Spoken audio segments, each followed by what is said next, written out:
अस्सलाम वालेकुम वरहमतुल्लाहि वबरकातुहू। आज हम रेड हाइफर लाल बछिया या लाल गाय के ऊपर कुछ जानकारी हासिल करेंगे।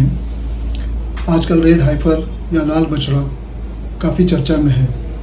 इज़राइल के कुछ यहूदी लाल बछिया की बलि को सफलता का सामान समझ रही है।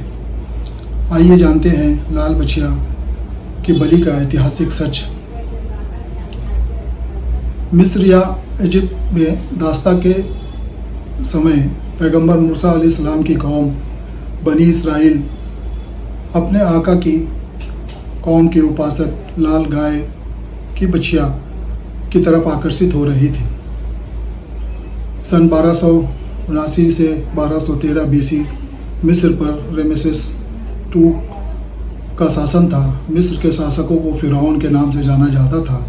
पैगंबर याकूब की संतानें जिन्हें बनी इसराइल के नाम से भी जाना जाता था, क्योंकि पैगंबर याकूब का एक दूसरा नाम इसराइल भी था। बनी इसराइल मिस्र में दास्ता के जीवन जी रही थी। गुलामी क्या होती है, हर समझदार इंसान इसे समझ सकता है। मिस्र में बुतों की पूजा होती थी। उनके कई सारे बुत थे, जिसमें एक बुत लाल बछड़ा हैथोर या हैथोर भी था, जिसे अंग्रेजी में रेड हाइफर कहा जाता है। सदियों गुलामी में रहने की वजह से एक ईश्वर की मानने वाली बनी इसराइल के अंदर भी समाज में फैलाए गए गाय की अनऑथेंटिकेटेड महिमा का असर शुरू हुआ और वो लोग भी बगैर सबूत के इसे सच समझने लगते।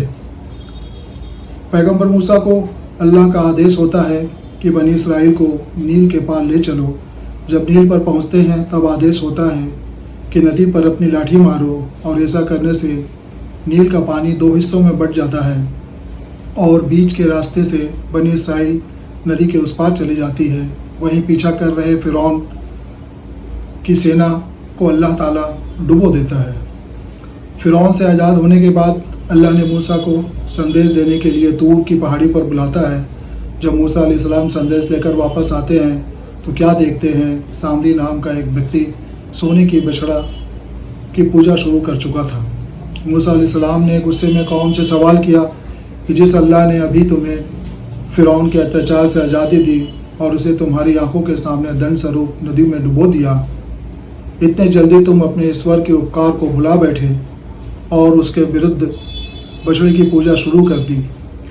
अल्लाह ताला ने उनके दिलों में गाय की जो काल्पनिक महिमा बैठी हुई थी उसको दूर करने के लिए, उनके दिलों को मूर्ति पूजा की गंदगी से शुद्ध करने के लिए आदेश देता है कि तुम गाय की कुर्बानी करो। कुरान में उसे कुछ यूँ बयान किया गया है, जिसका अनुवाद कुछ यूँ है। सूरा अल-बकरा चैप्टर 2 वर्स नंबर 67 to 71।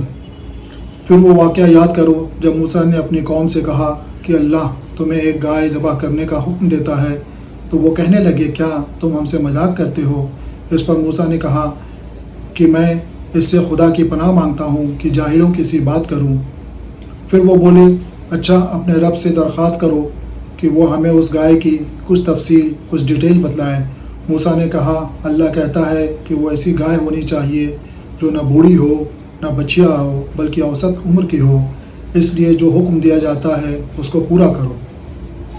फिर वो कहने लगे कि अपने रब से ये और पूछ दो कि उसका रंग कैसा हो। मूसा ने कहा, वो कहता है कि जर्द रंग का गाय होना चाहिए,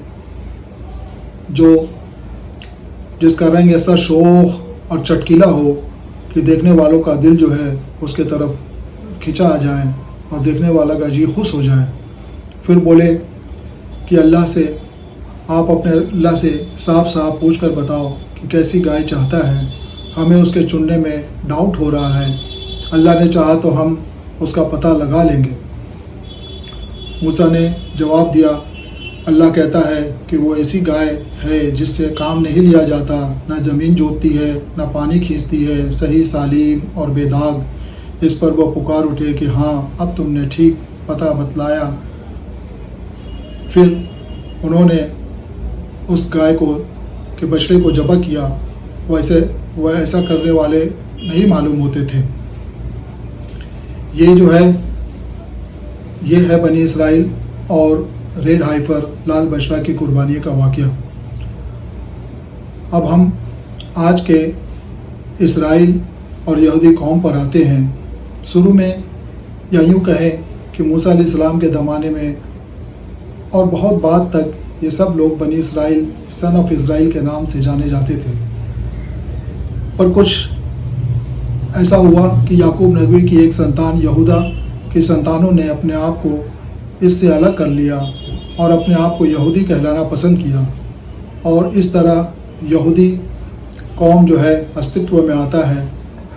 इन लोगों ने अपने पूर्वजों के दीन एक खुदा की परस्तिश को छोड़कर नस्लवाद की नींव रखी और उनकी शिक्षाओं को गड़बड़ कर जो उपद्रव किया, उसने मानवता को शर्मसार और उस पर बहुत बड़ा अत्याचार किया, और आज भी उनकी ये अत्याचार जारी है। इनकी इन्हीं करतूतों के वजह से अल्लाह ताला ने इन पर लानत भेजा, जिसके नतीजे में हम देखते हैं कि बार बार इन्हें दंड का सामना करना पड़ता है। रेड हाइफर लाल बछड़ा के बलि या कुर्बानी और थर्ड टेम्पल की स्थापना इसी शिक्षाओं में गड़बड़ का नतीजा है और इनके जो उपद्रवी मानसिकता है जिसका एक नतीजा है। मीडिया में लाल बछड़ा का ऐसा शोर मचा जा रहा है जैसे मूसा अलैहिस्सलाम के बाद अब जाकर कहीं लाल बछड़ा पैदा हुआ है, जबकि हकीकत यह है कि हर दौर में लाखों की तादाद में लाल बछड़ा या गाय हमेशा मौजूद रहता है। अल्लाह का इनसे कोई वादा नहीं है जो ये कह रहे हैं कि हमारा ये लाल बछड़ा को कुर्बान करेंगे तो थर्ड टेम्पल बनेगा। उन्होंने हमेशा, अल्लाह का इनसे कोई ऐसा वादा नहीं है। इन्होंने हमेशा वादा खिलाफ़ी की है और आज भी किए जा रहे हैं। आज 21वीं सदी के इस कथित प्रजातंत्र और सभ्य दुनिया में जो ये निहत्ते फ़िलिस्तीनियों पर अत्याचार कर रहे हैं, दुनिया उसकी गवाह है। किस तरह उनके घरों पर बम बरसाए जा रहे हैं, अस्पताल, स्कूल, इबादत की जगहों को तबाह किया जा रहा है, उनकी ज़मीन, घर, संपत्तियों को नस्ल परस्त यहूदियों के जरिए लूटा जा रहा है। सब दर्ज हो रहा है। मासूम बच्चों, बूढ़ों, महिलाओं और आम नागरिकों की हत्या की जा रही है। दुनिया इसकी गवाह है। इन सब अत्याचारों से ध्यान हटाने के लिए नित नए हथकंडे इस्तेमाल करना इनकी स्ट्रेटजी है। इसी कड़ी का एक हिस्सा है रेड हाइफर या लाल बछड़ा की बलि। एक बहुत ही इंटरेस्टिंग हकीकत यह है कि 2 बार इनकी इबादत गाह को ये अब बचा ना सके, और ये इतिहास साक्षी है कि इस 2 बार में मुसलमानों ने कभी इनके इबादत गाह को बर्बाद नहीं किया, जिन्हें मुसलमानों ने कभी बर्बाद नहीं किया। पहली बार मूर्ति पूजक बख्त नसर 586 कब्ल मसीह BC में इसे बर्बाद किया। वहीं दूसरी बार रोम का ईसाई बादशाह रूबी टाइटस रूमी सन 70 ईस्वी में बर्बाद किया, और आज 2000 साल हो गए, अभी तक वो उसी अवस्था में है जैसा ईसाई बादशाह टाइटस रूमी सन 70 ईस्वी में बर्बाद किया था। भारत के अन्य भक्तों के लिए भी सोचने का मकाम है। जिस तरह मुस्लिम दुश्मनी में अंधे होकर इजराइल के अत्याचार और अन्याय के साथ खड़े हैं, वो उनकी पूजनीय गौ माता का बलि देने का इंतजाम कर रहा है।